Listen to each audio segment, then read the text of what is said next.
All righty. Well, according to this, we're live. Okay. I can't hear you. Then I've got to move somewhat closer then. Probably. You're fine. You're fine. You're fine. Yeah. You're fine. I'll be fine. Your fucking way, your chair legs are way the fuck back. Yeah, I'll be fine as long as I don't go through the damn floor. Really? You can admit that on fucking there. Well, it'll make it a great podcast. Yeah, I know it will. Watch you go. Exactly. And it still doesn't matter. See, we're further back and it still doesn't fucking matter. There's something wrong with the settings or something. I don't know. Well, fucking Apple having. When the Apple did the last update, they fucked it up. Yeah, they fucked our camera up. Exactly. They always fuck our camera up every time they do fuck the camera up. They fuck up the hookups. I'm about done with fucking Apple, I think. So. I really do. Anyways. Well, let's go ahead and get on the other side of the show. What do you think? All right, sounds good. Sound good? As soon as I find it and blow my fucking eardrums up from hitting it. This podcast is part of the Red5 Network. For more Red5 Network podcasts, visit red5network.com.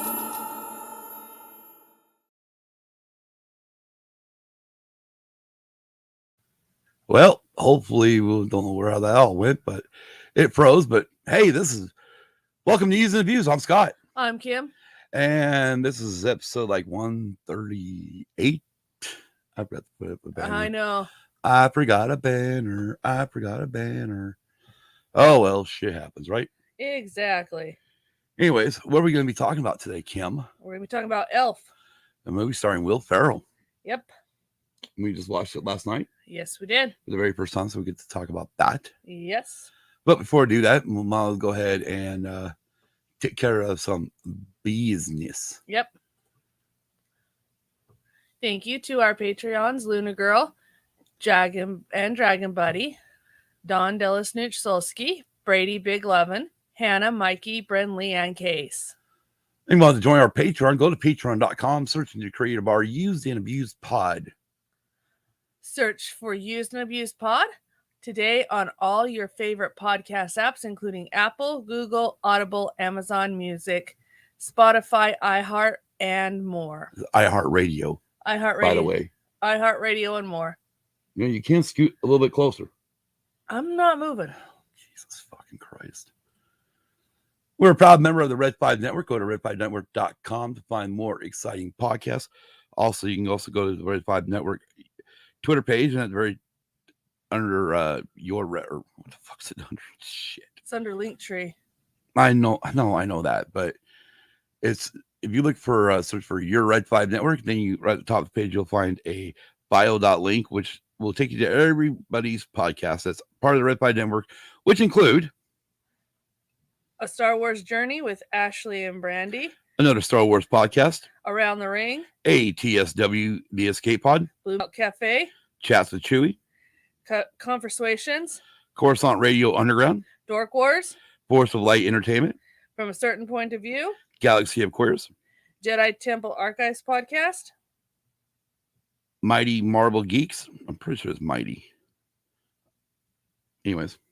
Pizza and Parsecs, Pod Wars, Press Play Streaming Studios, Rogue One Radio, Salty Nerd, Starlight Digest, Scare Scuttlebutt, Star Wars and Beyond, The Convergence, The Lord Be With You, Science Fictionary, Sidebar Cantina, Snapcast, Using Abuse Pod, of course, War of the Stars, We Be Geeks, WSTR Galactic Public Access, and Wookiee Radio.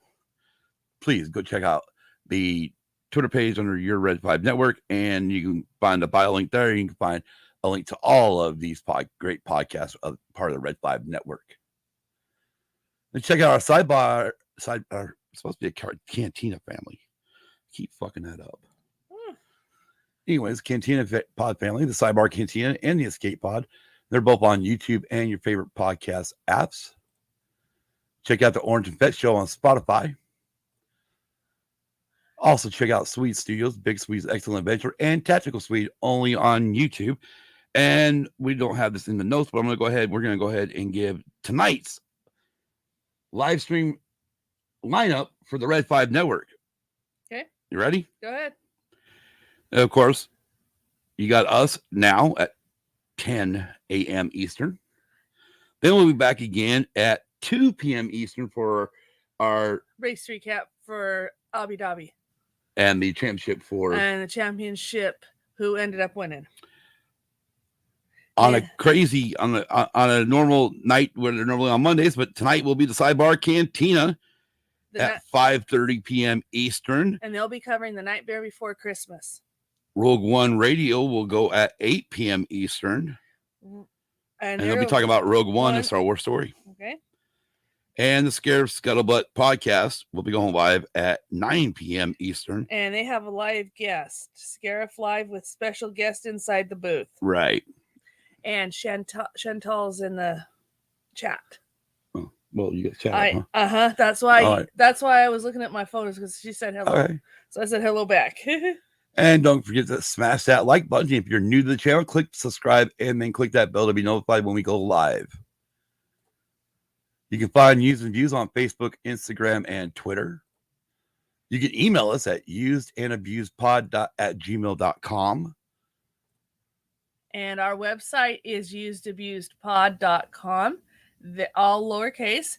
There you can find links to all of our episodes, links to our YouTube videos, replays of our live shows, link to our merch store, and link to our Patreon under the donate button. Sorry, I'm trying to do something here. You hit the wrong button. I did, because I'm doing opposite hand. What's next? That one. You can leave us a message and also click subscribe to be notified by email when a new audio-only episode is available. Which there will be a major dump of all. There will be episodes. It will be coming out quickly within the next couple days. You'll have everything up through this show itself. Also, if you want to leave us a voicemail, as Kim kind of alluded to, you can call us at 928-719-0749. Again, that's 928-719-0749. And you can leave us a voicemail about any shows that we do. Yes. Go to tpublic.com and search for Used Abused Pod, all lowercase, for our merch store. There are t-shirts, tank tops, hoodies, face masks, onesies, coffee mugs, and etc. Exactly.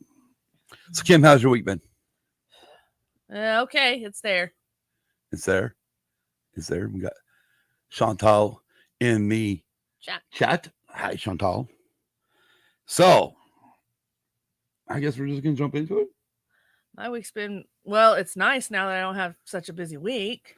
Right. It's gotten cooler here. Yes, it has. Oh, yes, now, it of course, our cooler is not cold compared to everywhere else in the country. Exactly. Especially in the northern states where they are dealing with freezing temperatures and snow.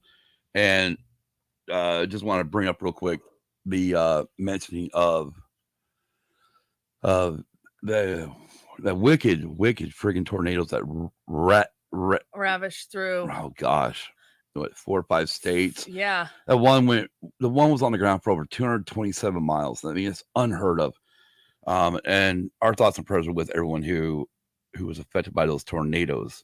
Also, real quick, we do have a new thing or something we're going to do just for a bit during this part of the year. Of course, I probably closed it out. No, I didn't. All right. And we want to take a minute to tell you about a really great fundraiser that our friends over at Clashing Sabers are running right now. While Clashing Sabers has plenty of podcasts and meta-analysis articles for you to enjoy, the coolest thing they do is use their nonprofit branch to put Star Wars books into classrooms across the country. A lot of fans can relate to having Star Wars books as a kid, and now it helped shape their lives, or how it helped shape their lives, my bad. And Clashing Sabers is working to continue that legacy, support teachers, and improve literacy across the country. Over the years, they've been able to put over 1,000 books into classrooms and impact hundreds of students. But it takes wonderful Star Wars fans like those of you listening to make that happen. Right now, they are hosting their 3rd annual holiday fundraiser to continue impacting students and teachers in a time when they really need it more than they ever have before. We'll have all the links for you in the show notes, but you can head over to https:// go.rallyup.com/revenge of the reader and buy raffle tickets for the chance to win a ton of special prizes, including Light of the Jedi, signed by Charles Sewell, art by Roberto Venegas. Sorry about that.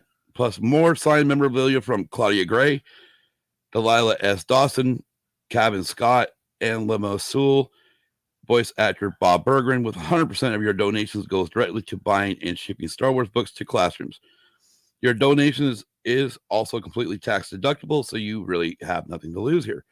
Head on over to help them reach their $2,000 limit goal, or $2,000 goal, $2,000 goal, and may the odds be ever in your favor. Oh, wait. That's the wrong franchise. Yeah. Wait. Anyways. Okay. Wait. Oh, yeah. Calm down. I didn't write it. I know. I'm just reading. I know. And real quick, we just want to say, this really does sound like a great it's a great deal, because I remember checking Star Wars books out of our school libraries at different times in my life. Yeah. Oh yeah. Unfortunately for me, it was only the movies. Yeah. We didn't have a lot. We did have Splinter of a Mind's Eye. I think that was the one that we had that was not to do with the, not really entitled with the movies. Yeah. But other than that, it was pretty much all the novelizations of the movies, which at that time was only the 3 original movies. Yes. The original trilogy. But then in the 90s, after I was out of school, there became a lot more Star Wars books that you could actually purchase or, and read. And, and unfortunately now those books are considered a legacy. Yes, they thanks are. to Disney. And what? Go ahead. I'm just reading the chat here. And yeah, so, but even now there's plenty of new books in canon that they're using. What's up with chat? Well, I can't read. We're so far back now. I can't even read the damn screen anymore. It's 80% humidity in Miami. Holy crap! And then she says that I don't think our humidity is that freaking high. No. And then she said that tornado was a bitch, and I agree with her. I do agree with that. It leveled one town. We were watching Ryan Y'all. Yes. He's a meteorologist who has a YouTube channel. We were watching live on his channel. Oh yeah. When that was all going down, and holy crap. Oh yeah, it was. He ended up staying on air for 11 hours. Yes, he did. Which is one, awesome for him, because he was able to track and give out warnings for people who, because not everybody has, not nowadays, not everybody has their television. We have our phones. And matter of fact, it made me and Kimmy realize that, we shut off all of our naturals, that all of our Amber Alerts and all this other stuff, alerts that we get on our phones. We silence our phones at night. Mine usually goes in do not disturb. Not no more. And we got talking about it, like, really, with the monsoon crap we get here, we should really have our phones on overnight. That way, and with those alerts on, so that way we can get them. So we have turned our alerts back on. And my phone isn't silent at night anymore. It's on. So yeah, it's kind of funny, but yep.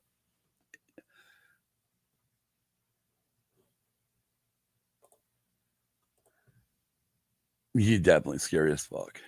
Oh yeah.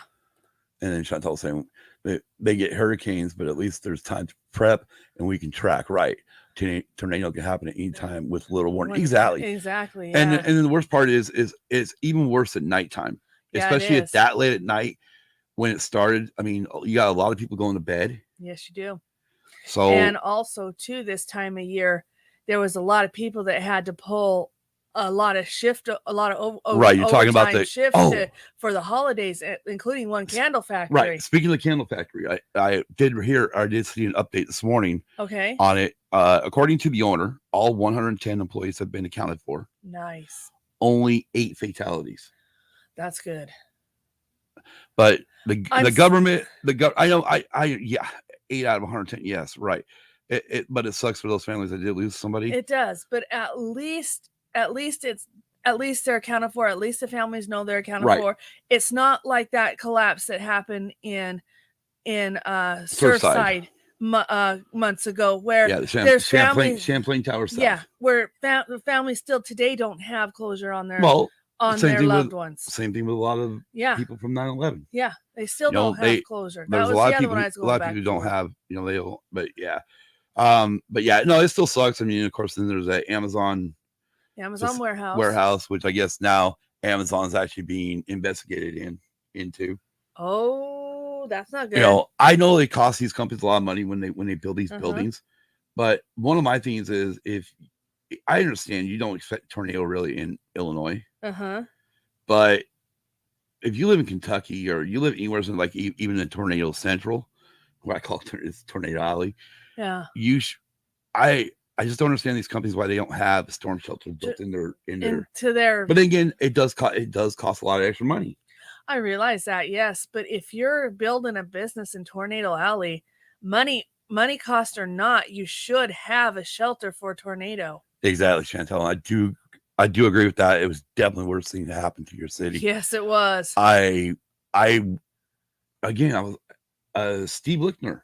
Yes. I watched Steve Lichtner too on YouTube, and he actually went live with when that Champlain Towers thing happened. He did. And but anyways, we're not here to drown everybody down. We're here to spread some holiday cheer. Oh wait, I'm on the wrong movie. Yeah, you are. No, you're not. At least yes, I am. At least the way I said it was holiday cheer. Well, and then the next thing that's popped in my head is a check. A child mentioned a check. Oh yes, I'm on the wrong fucking movie. Yes, you are on the wrong movie. My brain just went from here to here. Yeah, I know. And that movie won't be till later. Speaking of which, I do have a listing of what the hell we got coming up. As soon as I find it again. I love how I have a listing, but I'm not prepared with this listing. The story of my fucking life. I know the next week is this Christmas story. Well, see, today was supposed to be a Christmas story. Oh yeah, it was supposed to be today, but we wanted to do Elf because we both wanted to watch Elf. Yes. And so next week we may come with a triple feature. Okay. We may do another 8 a.m. show, followed by the 11 a.m. show. Okay. Hold on. Let me rephrase that. 10 a.m. Eastern, 2 p.m. Eastern, then 7 p.m. Eastern. Because more likely we're going to shove Christmas Story probably first thing in the morning again. Okay. Then we're going to come back with one of our favorites, Santa Claus the movie. Okay. Oh, wait a minute. Oh, and then we're going to talk about Raskin and Bass. Okay. And then that's December 21st. 4 days before Christmas, we're gonna try to light you with a freaking triple feature. Oh, jeez. And then Tuesday the 28th, we're gonna do 2 shows again. We're gonna do How the Grinch Stole Christmas with Jim Carrey with Hannah. Yes. We're gonna have her on with that one because that's a movie she loves too. And then that night we are gonna do the new Home Alone movie. Okay. So we got kind of originally I said we weren't gonna do any Christmas movies after Christmas, but it came out to where it was like, yeah, I want to do all this. I mean, as far as the triple feature goes, that's been added on so we can do Christmas Story. It's either that or we kill Santa Claus the movie with Dudley Moore. Not saying a word. Not saying a what word. What the hell are you doing to me? Not saying a word. Really? Not gonna say a word? Nope. Not one word at all? Nope. At all? Nope. Why? Because why? I'm not. Because you're not. Yes, we are doing a Christmas story. She dry out, kid. Anyways, let's get into this. Elf, Yes.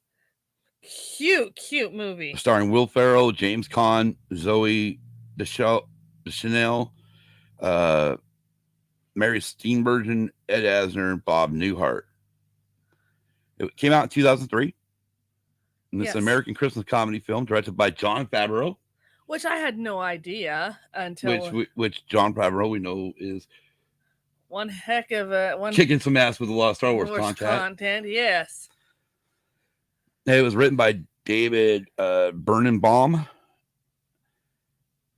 And the film centers around Buddy, a human raised by Santa's elves who learns about his origins and heads to New York City to meet his biological father. Elf was released in the United States on November 7, 2003 by New Line Cinema, who brought you Nightmare on Elm Street. Yep. Sorry, I have to.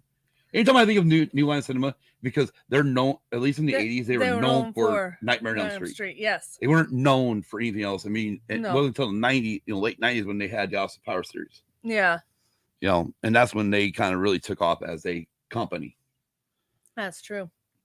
It It was released November 7th. I just said that. Okay. So it became a major critical and commercial success, grossing $220 million worldwide against a $33 million budget. Dang, they've almost tripled that budget. Almost tripled? I think they almost quadrupled it, or did quadruple. Tripled, it'd be $99 million. They more than tripled it. Right.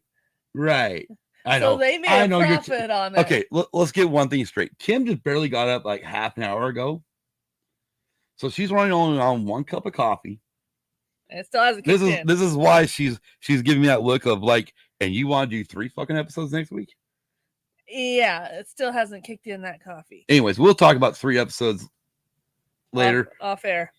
And maybe we'll do a late night one on Tuesday night instead. Maybe when we tell everybody else gets done with all their shows on Tuesday night. Right? Yes. Anyways, Ferrell's performance as Buddy the Elf was praised by critics and audiences alike, with many calling it one of his best performances. The film inspired the 2010 Broadway musical Elf, the musical, and NBC's 2014 stop-motion animated television special Elf, Buddy's Musical Christmas. It is often listed among the greatest Christmas films of all time. And I can understand why. Yeah, I can too. Let's go ahead and get into the plot. Okay. On Christmas Eve, a baby at an orphanage crawls into Santa Claus's sack. Yes, you've already got the finger up. He does crawl into Santa Claus's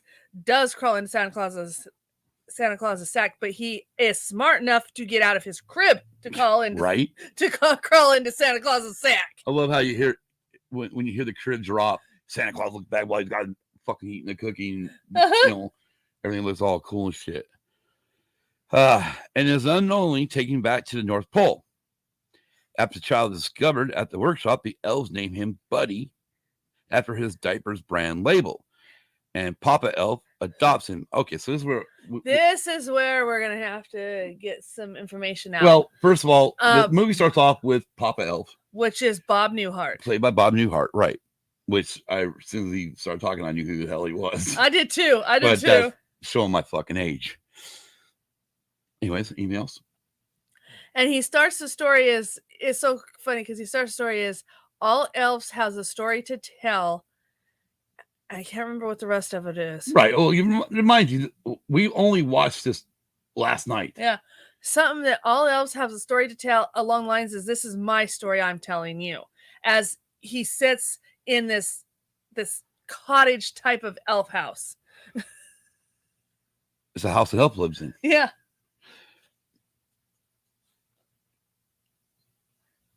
You made me lose my spot. Buddy is accepted by the elf community and grows up thinking he's an elf, but soon learns that he is really a human.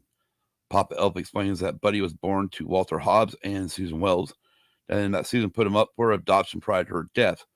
Walter now works as a children's book publisher at the Empire State Building in New York City and is unaware of Buddy's existence. Santa reveals that Walter is on the naughty list. Yes. Due to his selflessness, but suggests Buddy could help redeem Walter. They really skipped a lot there. Because, yeah, they did. Because he go through a part where Buddy realizes he's not, not good enough, or doesn't make toys well, doesn't do this, doesn't do that, and then they put him pretty much where he's fucking, I'm sorry, them fucking pop or Jack in the Boxes. There were some evil fucking toys there. No kid. Chantel says, I saw this in theaters with my sister and parents. One of the best Christmas memories I have. Nice. And she says, yes, Chantel, Ed Asner did play in it as Santa Claus. Right. And James Caan did play in it as Mr. Hobbs. Right. And yes, if you would like to invite yourself to our podcast about A Christmas Story, yes, we'll get with you. Yeah, I'll send you a link. Yeah. Anytime you want to just join in, just let us know. Let us know. We'll send you a link to it. I'll get you a link. Buddy travels to New York and finds Walter at work, but Walter mistakes him for a Christmas gram message and has him ejected. No, I did not. What? She says, did you notice that one of the elves is Raffi from A Christmas Story? No. I didn't notice it. She says, no pressure. Now we're going to have to find out. Right. Buddy hosts. So after Buddy gets thrown out of the Empire State Building, one of the guys tell him to go over to Gimbel's. Because they think he works there. Right. So he heads to a local Gimbel's department store and meets Joey, an unenthusiastic employee with whom he is instantly smitten. You forgot one Go ahead. issue. Backing up at the Empire State Building, he goes in and they think he's a Christmas singing gram. Oh, it said it right there. You're just not listening. Clean peanut butter out of your fucking ears. Okay. Either that or take the cum out of it. Sorry, I had to. Right now, a bunch of little kids who should not be listening to this will be running their mouth. What is it, cum? Yeah, I know. Hi, little girl. Hey, girl.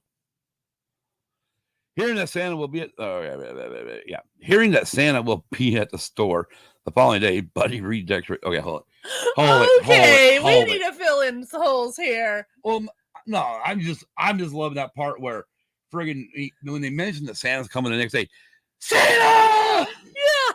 So then he goes in.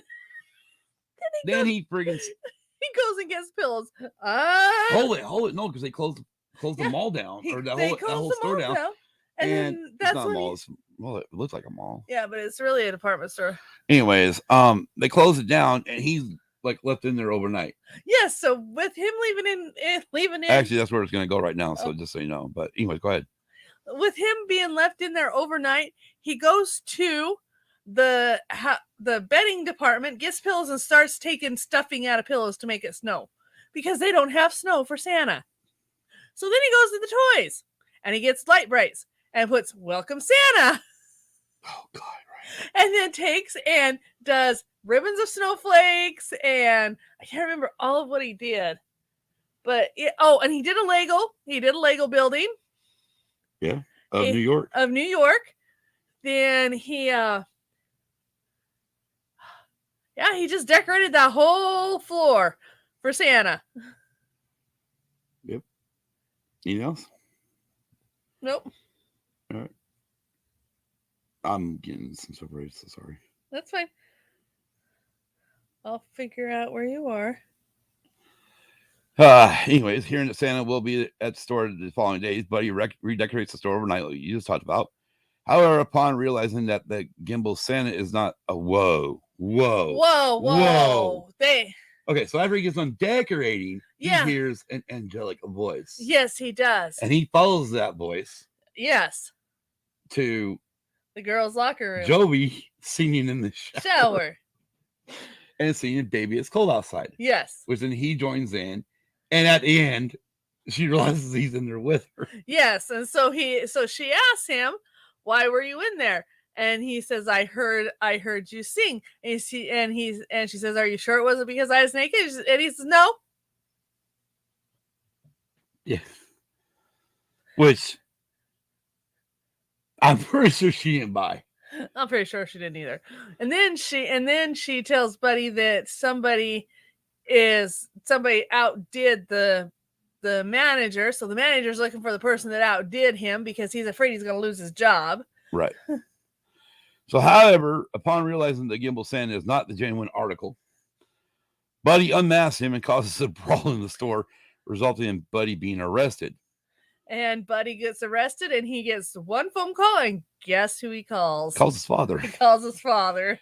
Walter reluctantly bails Buddy out and takes him for a DNA test. And at that time, this is where we see the doctor. Now, the doctor was actually played by Jon Favreau. So while he's at the doctor's office, he's like a little kid. He can't hold still. Oh, God. So the doctor fucking can't hold still. He's eating fucking cotton balls. Yes, that was the other thing. He's eating cotton balls, and his dad says, don't eat those. So he's eating cotton balls. The doctor comes in, tries to get the blood for the DNA test. Okay, first of all, I'm going to tell you right now, right, when they finally pin him down, and doctor goes, I'm like, oh, motherfucker. That shit would hurt. I know, I was being stabbed like that. I was getting to that. Oh, I'm sorry. So then he's trying to hold his hand, and Buddy's going like this, and the doctor says, make him hold still. So they make him hold still, and then Scott said that's when they stab his finger, and he goes, ow!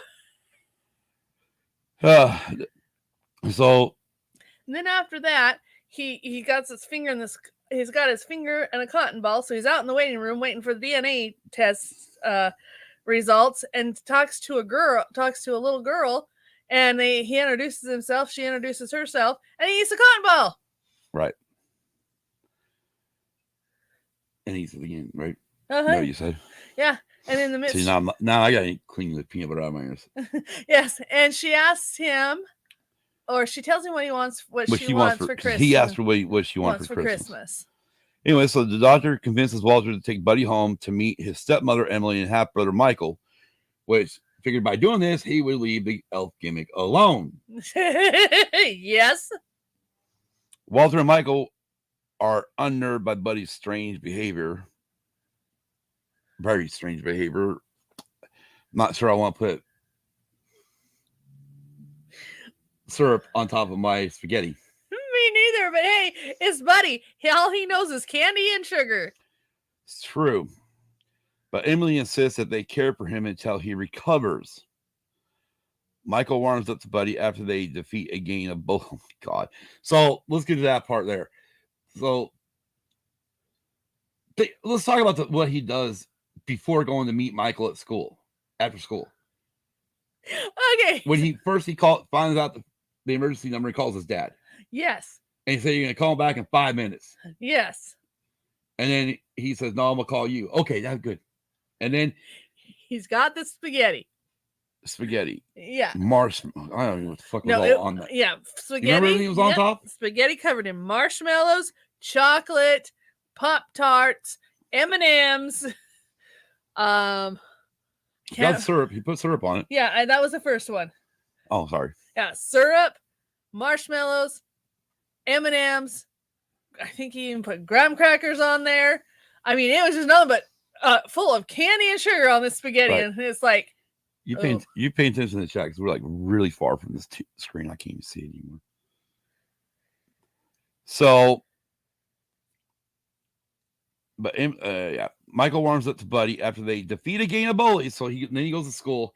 Yes, and he sits out of the school, yelling Michael's name when Michael comes out of school. And Michael's friend says, "Do you know him?" No. Hi, and he says brother or something, and then they says, "Is he your brother?" No. And that's when Michael starts walking off. But he eventually catches up, and they walk into the park and get nailed by a gang of bullies who are throwing snowballs at him. Well, Buddy decides to he says we can take these people, and then so he tells Michael start making snowballs. Michael makes one snowball, and Buddy's got a fucking armful, and then the snowball assault begins. Exactly. So we got snowball fight. Encourages Buddy to ask Joby out. Okay, actually no. He goes the next day, Anyways, he goes to meet. He sees Joby again. That's when his brother fucking insists he asked her out on a date, which is very awkward. That's the funny part. I didn't know Chantel said Will Ferrell got sick eating that. I'm sure he did. And she also said Mary Steenburgen, which I did not know, also played, she's been his mom twice, stepbrothers. Well, you know, she also was in Back to the Future Part 3, right? Mm-hmm. Okay. Yeah, but I just make sure you, I just know her more from One Magic Christmas. Because she plays Jenny, the mom, in One Magic Christmas. Okay. You're talking French to me. Okay. No, we're not going to go over the plot or nothing. No, but basically it's kind of, she's a Scrooge. Basically. Oh, God. She's a Scrooge. Can we just leave? We need to start leaving fucking Christmas Carol alone and leave it as it is. Will you? It's not even based on that. She asking me if I really care about this Christmas movie you're speaking of. Okay, fine. Anyways, go ahead, Kim. No, that's all right. No, go ahead. No. Our listeners would like you to continue on. Right now, they're all screaming at their fucking radios, going, "Let her speak, asshole!" Oh, I missed the chat. I love that movie. I know the trivia so well. I watch it every year. I'm happy you guys enjoyed Elf. Anyways, want to carry on about your one-time Christmas, whatever the fuck it was called? It's called One Magic Christmas. No, that's fine. You sure? That's fine. All right. I'm going to get a lot of hate mail. You know that, right? So Scott needs the Snickers. I was listening to Kim, the girl said. See? All it is. Continue on. This is our sidebar moment. We usually have 10 fucking sidebars. I don't know. I've been up since fucking 5 a.m., so I don't know why I'm not fucking more on my sidebar moments. But go ahead, please. I insist. All it is the mom doesn't believe in Christmas. Okay. And her husband lost his job and wants to do a bike factory. Well, she's not too hip and keen on it. So then she ends up going to work on Christmas Eve, coming home, and her and her husband get in a spout, and he takes a walk around the block. Well, in the process, this Christmas angel named Gideon puts her through 2 days of what will happen if she doesn't change in her life. And so as they're going through this, her little girl ends up going to the North Pole to find a letter that her mom wrote when she was a child to see if they could get her to realize how much Christmas really means. So then she goes to the North Pole. The child, I can't remember the girl's name, but the girl goes to the North Pole, retrieves this letter, gives it to her mom, and eventually the mom reads the letter, and she understands what's going on. And so once she understood what was going on and realizes that the letter the little girl wrote is very important and sends it to Santa, as soon as she mails that letter to Santa, then everything comes back to reality. He's finished his walk. She meets him, and then they're going to their grandparents, the kids' grandparents' house to spend Christmas.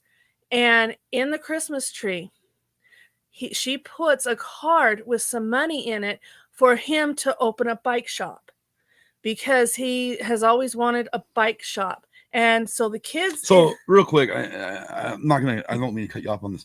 So on bike shop, you talking like a motorcycle shop or a bicycle shop? Bicycle shop. Okay, thank you. Yeah, bicycle shop. Because when you say bike, I think of motorcycle. I mean, I'm sorry. But anyway, that's basically the whole plot of the movie. Is he ends up getting the money for the bicycle shop. They still can't tag Santa down, even though the kids are spending the night in the attic trying to figure it out. They still can't see him, but that's the whole point of Santa Claus. I know. So as Santa Claus comes down the chimney, Jenny, which is the mother, which is played by Mary Steenburgen, is down there just enough because she heard it, turns around. Santa turns around, says Merry Christmas. She says Merry Christmas, and he goes up the chimney, and that's where it ends. Wow. All right. Well, but that's just basic. I might just have to. That's the basic. I may just have to buck it down and see if we can find this on streaming. Disney Plus. Well, obviously, somebody's already done their homework on this and found out where it's at. Yes, that's a Christmas Star. It's on Disney Plus too. Good Lord Almighty! I love how this saying, "Go find out Disney Plus." It's like Okay. one thing we forgot to touch on when Buddy first got to New York City. Yes. What? He did what Santa told him not to do. That was eat any gum off of the ground. Yeah. Well, actually, you know what? That's the thing. Santa said eat off the ground. Uh-huh. He didn't say off the railings. Yeah, that's true. He didn't say off the railings. And then he decided to take a spin in a revolving door. Yeah. Which he got sick on. I just wanted to back up to that real quick because that was one of, I mean, there were so many moments I laughed in, and I regret not bringing them up all the time because, I mean, there's so much shit going on, and it's like, oh my God. It's definitely, but we'll get to that in a minute. So he asked Joby out on a date, which she accepts. Well, but it's just the way I mean, I can't remember all the dialogue, so I'm sure if anything, this is where we should have just brought Chantal and Lunar Girl on and let them do the dialogue at that point, because I'm sure they could have done it. But anyways, during the date, the two fall in love. Yes. Meanwhile, Walter's publishing company is failing after the latest book flops. Walter's boss, Fulton Greenway, expects Walter to have a new book ready by Christmas Eve. Walter and his team secure a meeting with best-selling children's author Miles Finch. Back up.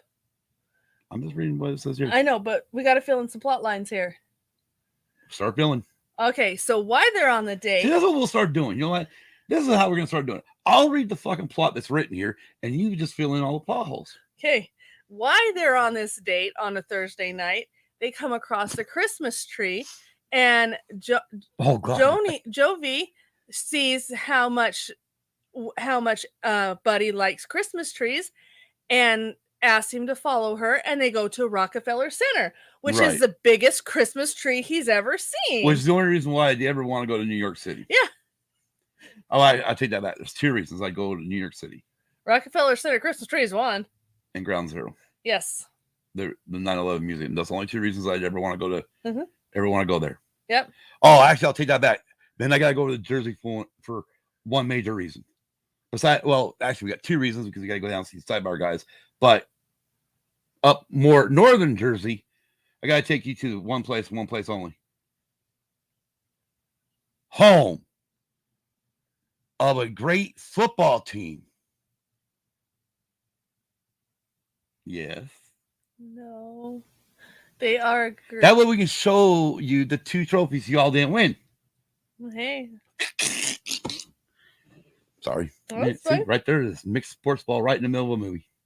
Oh, Chantal said the 9/11 Museum is the hardest thing I've ever done in my life, my entire life. I can about imagine. I mean, yeah. I know each anniversary or each year it comes up, it really is. Even though we get further and further away, it's still hard to deal with it. She's seen the tree at Rockefeller Center twice, Chantal. Nice.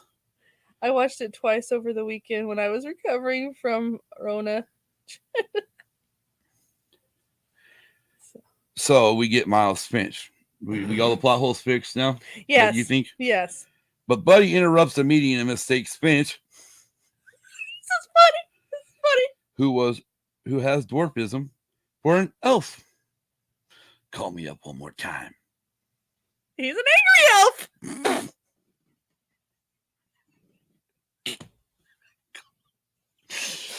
Oh, Lord.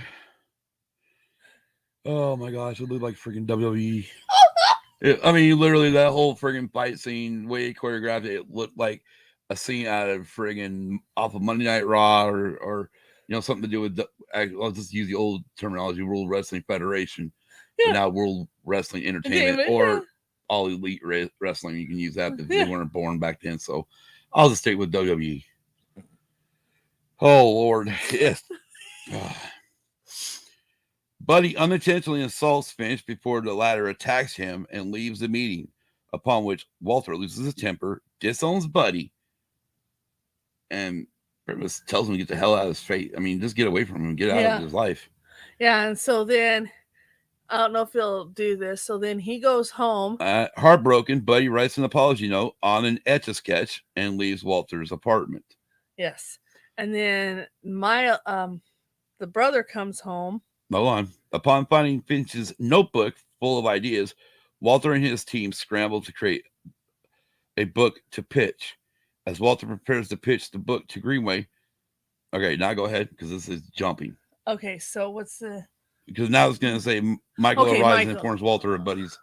Okay, so Michael has arrived home back at the apartment this realizes time. Buddy's missing. Yes, or gone. He finds or not home. I should well, say. he walks in the door and he finds the snow globe with New York on it, and then which Buddy had gotten from Papa Elf. From Papa Elf, yes.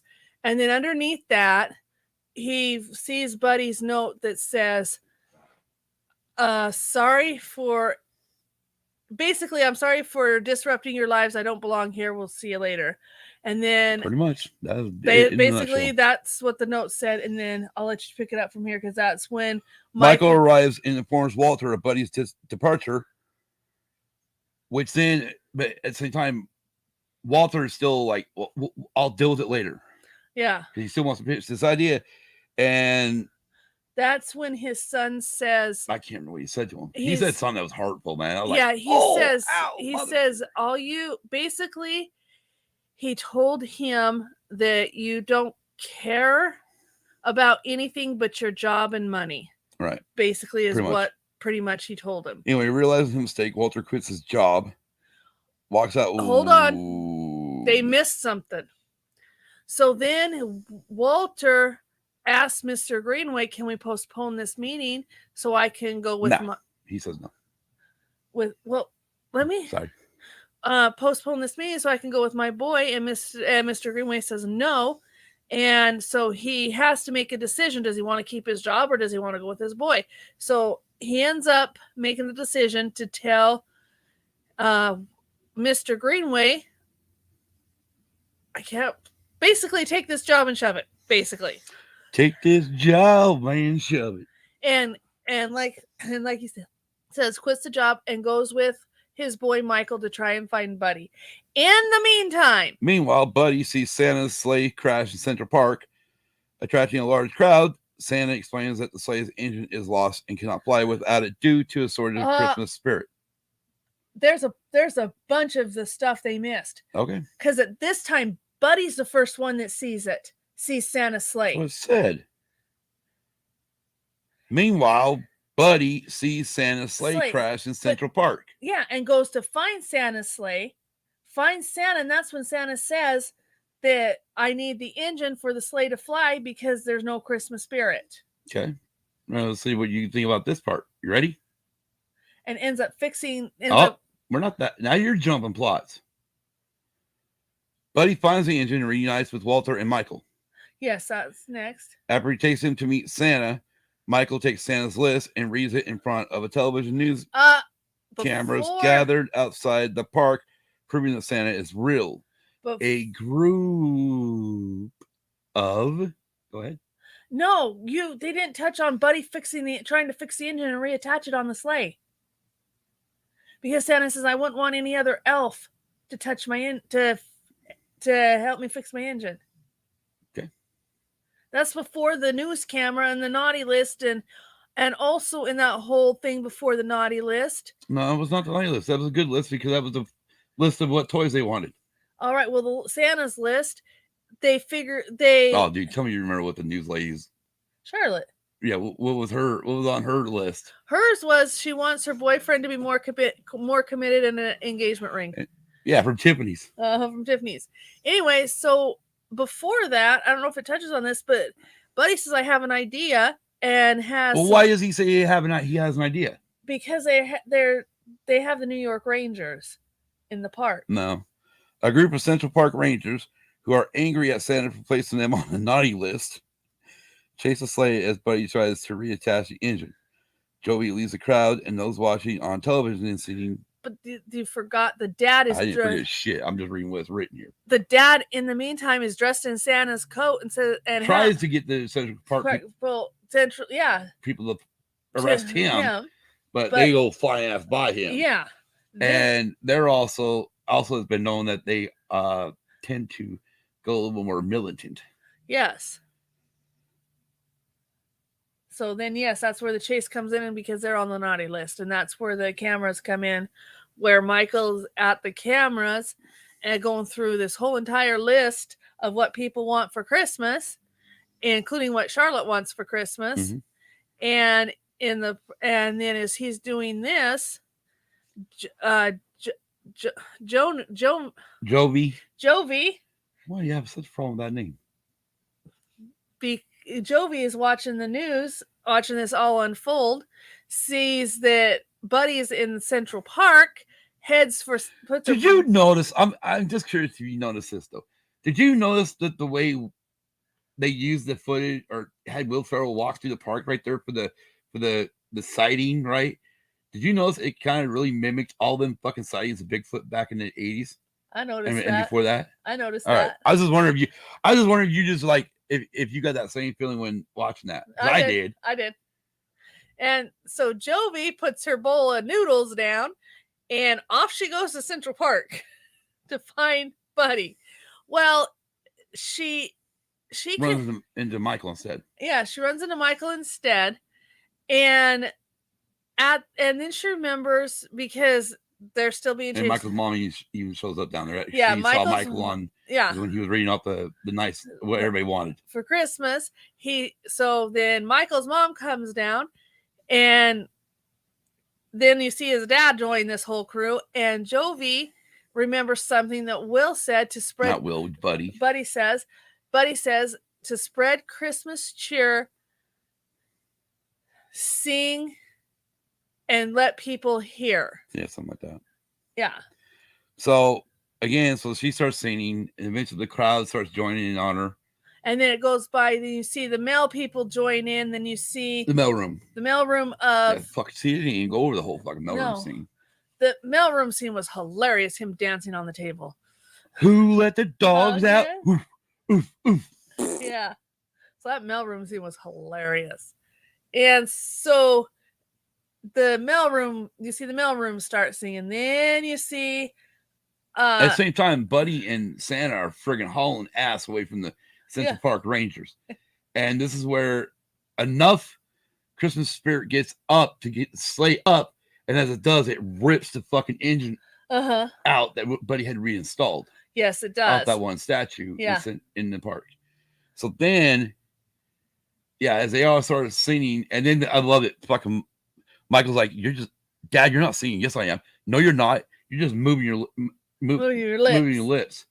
And when he started singing, that's when the full power kicked in. Yeah. Christmas spirit hit Hunter and took right over the top of their fucking heads. Yeah, because his dad says, "What does it matter if I sing?" And Michael says, "It matters." Yep. So that following Christmas. Hello, Tom. The following Christmas, Buddy writes a book. Okay, so this is where they're kind of going out of order here a little bit. Yeah, they are. So Walter, after getting fired, after walking out of his job pretty much, opens his own publishing company. And the first book that he releases is a book written by Buddy about his life, which becomes a bestseller. I love how it says, and allows Walter to establish he's already established his own publishing company. But Buddy then also marries Jovi and brings their newborn daughter, Susie, to visit Papa Elf, which is fucking hilarious. When he says, pretty much asks for the child, and fucking Buddy sits in his fucking lap. Like, oh God. So I'm going to go over a little bit. We're going to go over a little bit of the cast and crew real quick, or cast. Obviously, Will Ferrell as Buddy, a.k.a. Buddy Hobbs, also known as Buddy the Elf. James Caan, Walter Hobbs, Buddy's biological father. Zoe Deschanel as Joey. Mary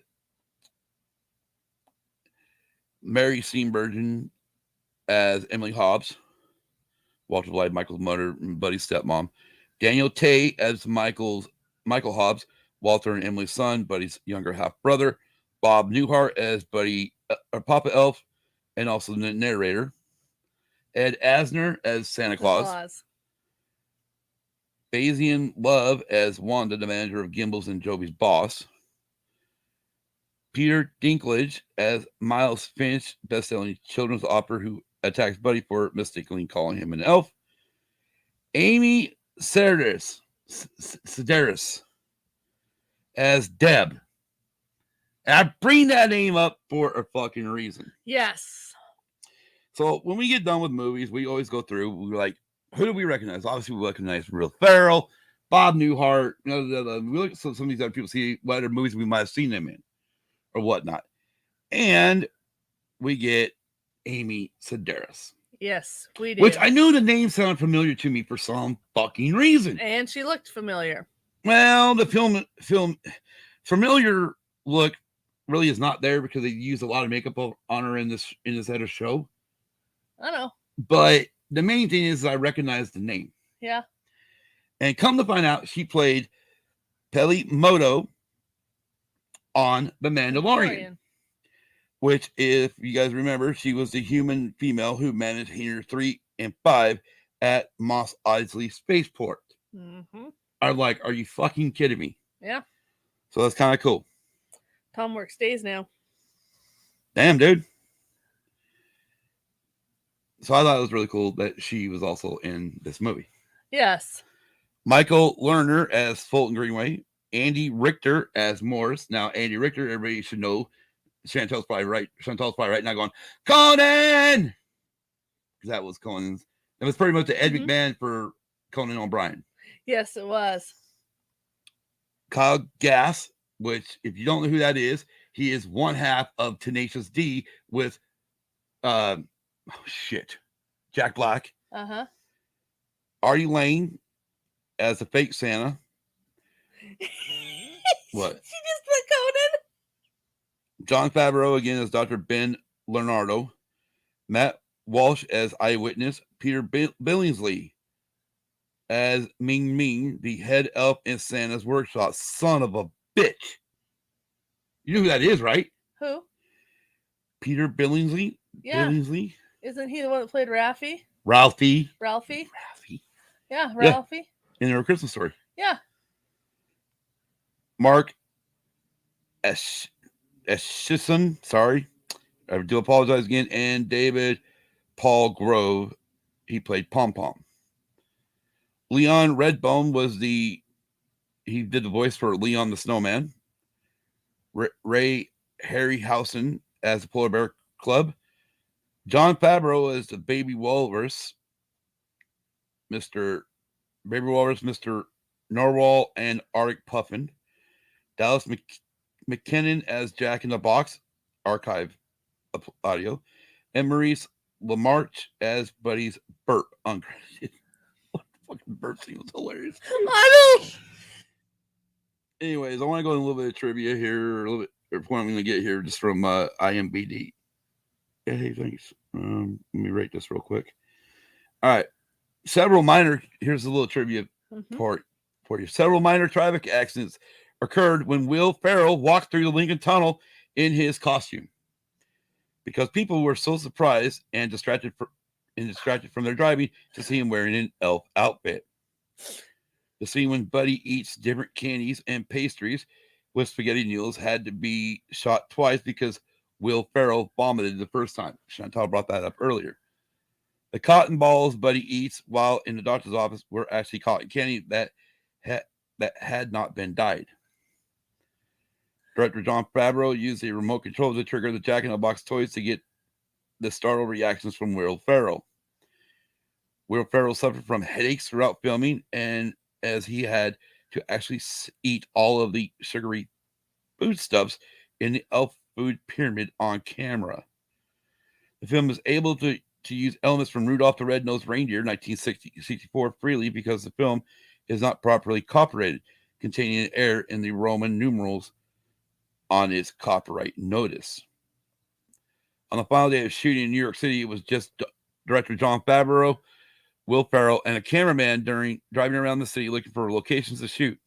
They would jump out and ask pedestrians if they would be willing to be extras for some quick cash, while Ferrell paraded around acting like Buddy. Much of the montage when Buddy first arrives in New York City was filmed then, such as when he is getting his shoes shined and jumping between traffic. Design for Santa's workshop, as well as the elf uniforms, come from Rudolph the Red-Nosed Reindeer 1964. The elf uniforms completely mirror the ones from the television special. Most of the animals in the North Pole are also designed to look like the same form of stop motion animation used in Rudolph, which is thought why so. when I saw all that shit, I automatically thought of Rudolph. That's what I thought. The elves had a pitcher of syrup in their break room instead of coffee.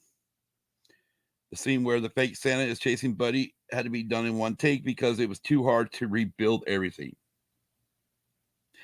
There you go.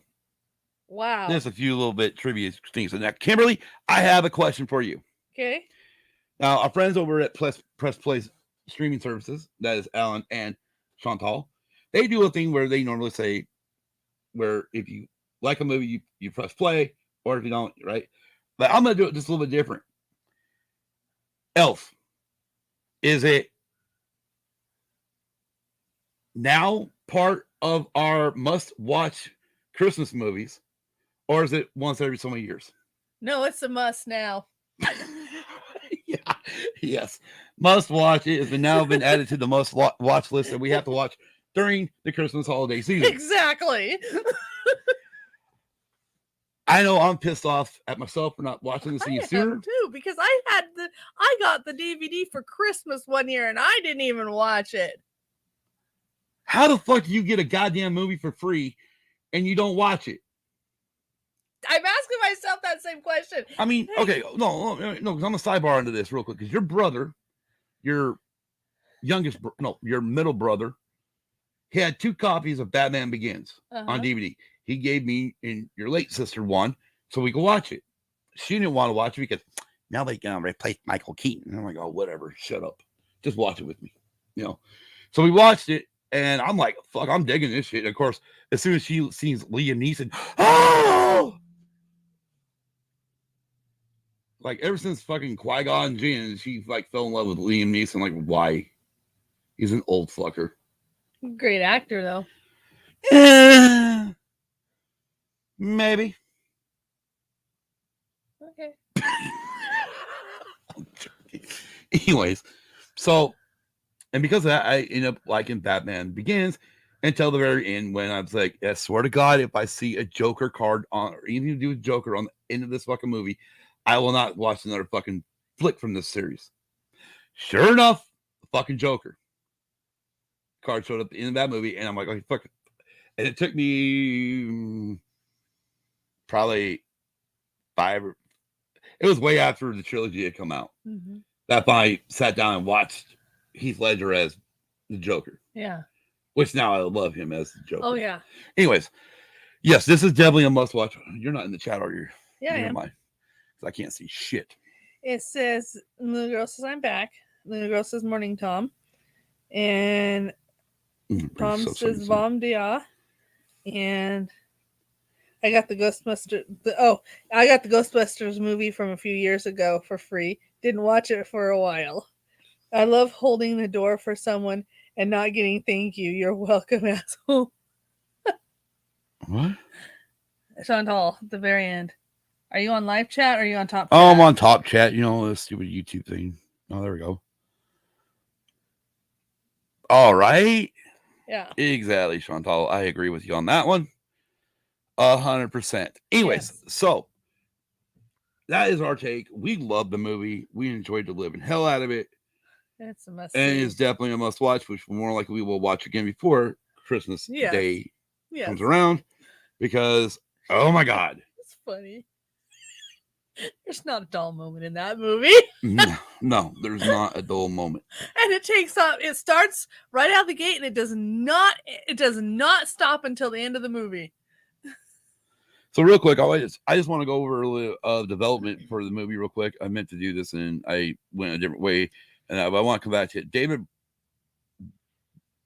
Brenbaum, I apologize for butchering his last name, initially wrote the script in 1993 with Chris Farley and Jim Carrey being early candidates to play Buddy.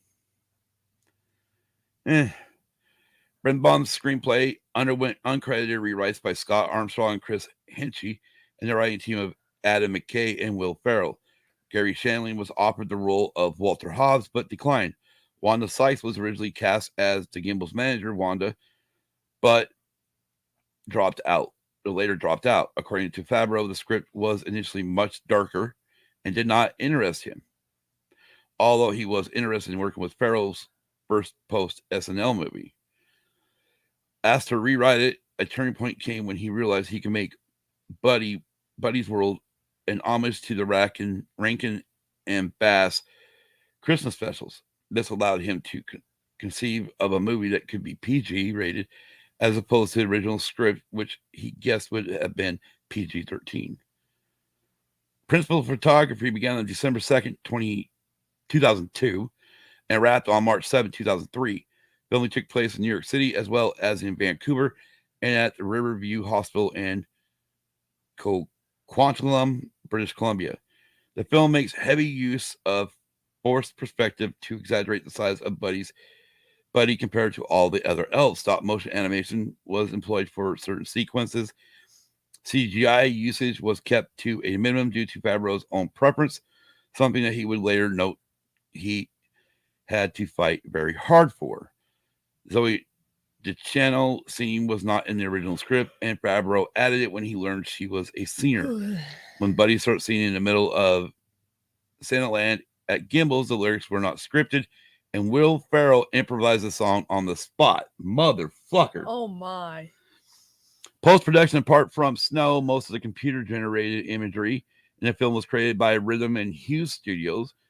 Buddy's belch after drinking a 2-liter bottle of Coca-Cola was real, although it was not an actual belch, but a vocal trick done by voice actor Maurice LaMarche. Again, we'll go back over the reception. Elf grossed $175 million in the United States and Canada, and $47 million in other territories for a worldwide total of $222 million against a production budget of $33 million. Yeah. The film opened at number 2 at the box office in the U.S. with $31.1 million, finishing behind The Matrix Revolutions also in its first week. Oh, wow. It topped the box office on its second week of release, beating out Master and Commander: The Far Side of the World. In the United Kingdom, it opened in second behind Love Actually. On critical response on Rotten Tomatoes, Elf holds an approval rating of 85% based on 194 reviews and an average rating of 7.05 out of 10. The website's critical consensus reads, a movie full of Yuletide cheer. Elf is a spirited, good-natured family comedy, and it benefits greatly from Will Ferrell's funny and charming performance as one of Santa's biggest helpers. On Metacritic, the film has a weighted average score of 64 out of 100 based out of 38 critics, indicating generally favorable reviews. Audience polled by CineScore gave the film an average grade of A- on an A+ to F scale. Roger Ebert gave it 3 out of 4 stars, calling it one of those rare Christmas comedies that has a heart, a brain, and a wicked sense of humor, and it turns the socks right off the mantelpiece. Go ahead. Some of the accolades. The film was nominated for 9 awards and won 2. It won the 2004 ASCAP Award for Top Box Office Film and 2004 Golden Trailer Best Comedy. It was nominated 2004 Nickelodeon Kids' Choice Award for Favorite Movie, 2004 MTV Movie Awards Best Comedic Performance, Will Ferrell, 2004 PFCS Award Best Live Action Film, Family Film, and Best Use of Previously Published or Recorded Music, 2004 Teen Choice Awards Choice Movie Actor Comedy, Will Ferrell, and Choice Movie under Comedy. 2005 Golden Satellite Award Best Youth DVD. Again, it only won the 2 out of the 10 it was 9 it was nominated for. So, but it was fun. It was. It was definitely a great family. It's definitely a great family Christmas movie. It is. I definitely shoved it right there right along with Christmas Story. Santa Claus is, or not Santa Claus coming down. Santa Claus, the movie. Yes. From the 80s. Yes. But I also put it up there, at least with Santa Claus 1, the Santa Claus with Tim Allen. The only one, the first one. The rest of them suck.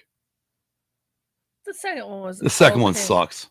The second one sucks. Admit it. The second one sucks. I like the second one. Well, the third one's really dumb. Well, the third one, I don't have any opinion on because I never did watch it. Well, I did watch it, and I'd rather burn that motherfucker. Okay. Let it burn. Anyways, I know Albert Chat, definitely Chantal and Lunar Girl, they were last week before we were supposed to do what we thought was going to do it last week.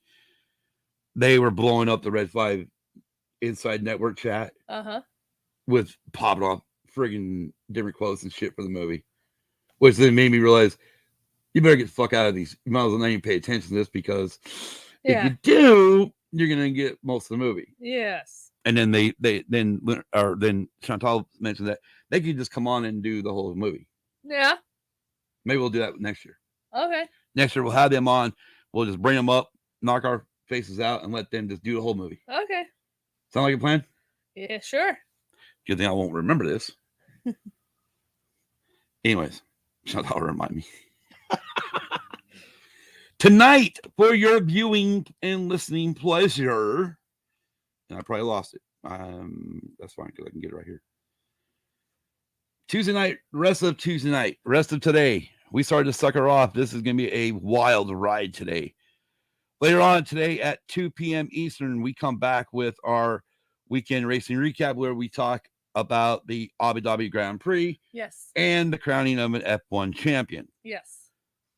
At 5:30 p.m. Eastern, the Sidebar Cantina, they come back tonight, normally on Monday nights, but they're going to be on tonight. And they'll be doing the Nightmare Before Christmas. Yes. And we will both be in that chat. You will be under yourself. Yes, I under will. your name. I will show up, as always, under the Used and Abused name. Rogue One Radio comes on at 8 o'clock Eastern tonight where they're going to be talking about Rogue One, a Star Wars story. And at 9 p.m. Eastern, Scarab Scuttlebutt podcast, Scarab Live, with special guests inside the booth. Yes. That is all tonight on YouTube. Got nothing better to do on a Tuesday evening or evening. Check out all these podcasts. They're all part of the Red5 Network. We are one happy-go-lucky network, one happy-go-lucky family. We love pumping out or pimping everybody's shows. Yes. What? Yes, Chantal agrees with you. I warmed up to the second movie. First one is still the best. So until we do come back later on with the racing recap, so no, we're a sports show. Yes. Everybody have a great day. And thank you for joining us in the chat. Yes, at this early morning hour for y'all. I mean, earlier for us, but hey, that's because we're on different coasts. Yes. That don't matter. No. That's why we used to do one at 5 a.m. just because that's right. It was 2 p.m. here. That's right. And then time changed. Yes. Which we don't change time. No. But anyways, have a great day. Have a great weekend. Have a great holiday season. Be safe out there. We'll see you guys later today at 2 p.m. Eastern. Again, like I said, we'll be covering F1, straight F1. We will talk about everything went down with that race this weekend. And then we will be in the chats. Try to be on all the chats later this evening with all the other groupings. One more thing to our listeners. Tom just posted this in the chat. They're doing the Muppet Family Christmas this Saturday on the Orange and Fett show. Sweet. Tom, you guys got a YouTube page yet? I'm going to ask that real quick. Really hope they do. That way they can go live. Then we can all join the chat. Yeah. Problem is Saturday we got shit going on Saturday. Mm-hmm. But we'll jump in if we can. Okay. Anyways, let me know, Tom, and I will do the shout out for you in our second show for today. Oh, there we go. Matt's YouTube channel called Stupid Spin. Okay, Stupid Spin. That's the way it was. Yeah. Can't remember the damn.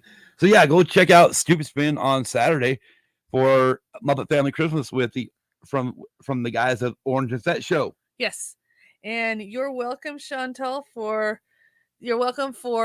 talking elf, and thank you for being in the chat, Chantal, Luna Girl, Tom. And Chantal, we will be definitely, you might as well just be ready. I'll find out for sure exactly what time we're going to do Christmas story next week, and we'll get you a link. Yes, we will. Then we'll might as well just bring you back on it later that night because we're going to talk about the Rankin and Bass Bass. Christmas classics. Yes. You want to do that 2 weeks in a row? Anyways, everybody have a great day. Until 2 p.m. Eastern, we will take a small break and we'll be back later on. And until then, peace Peace. on Earth. Yes. Bye, everybody. Bye.